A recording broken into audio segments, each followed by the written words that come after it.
Hello everyone, what's up and welcome. So in today's video I get to share with us on how I made this beautiful kaftan top with off-shoulder neckline pattern. It could also serve as a one-side off-shoulder neckline.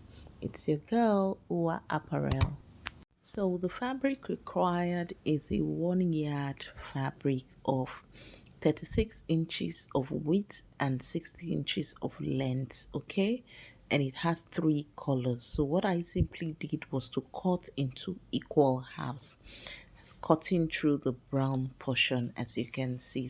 So what I'm simply doing now is taking a measurement of 16 inches at the middle of this fabric. So ensure to get the midpoint of this fabric and take a measurement of 8 inches on both sides.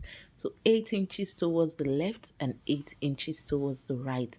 And this is what you would have after stitching all through to the end on both sides. So the middle point is left open, which is 16 inches, as you can see in this video. Okay, so I'll go ahead now to make a fold on the fabric that you are seeing me folding there right now, and I'll run my top stitch on it.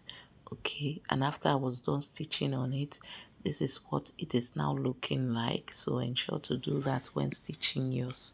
So the next thing I'm going to be doing is making a fold of my fabric in two, and I'm going to be running a top stitch on both sides. We'll take a measurement from the top of this dress to 8 inches first, and the seam or the stitches will start from that 8 inches point on this side. Okay, the other side is 8 inches plus 3, so it's not starting from 8 inches, it is 11 inches on the other side, because that is the shoulder that will be dropping. So it is important for the stitches not to start from 8 inches. Okay, so that's 11.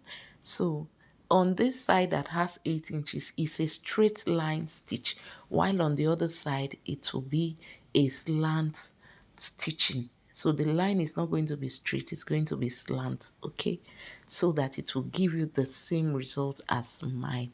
So ensure that you don't stitch that line to the very end or to the border area. So you would also be leaving out about 4 inches. So the stitches are not so visible. So after I was done stitching, the last and final thing we'll be doing is attaching our castle on the border of this top. As you can see, I used 5 different colors. So this is what it is looking like. This is the final look. It really looked very beautiful. When I bought this fabric, I didn't like it when I got home, so I started thinking of what style to create with it, and I was happy when I was able to create this style. It looked beautiful. So if you love it, kindly leave me a comment below in the comment section, and if it's your first time here, you are welcome. Thank you for being a part of this family. We love you here. Kindly hit the subscribe button so you get notified whenever we put up a new video. Thank you so much, guys, for stopping by. I'll be seeing you on the next one.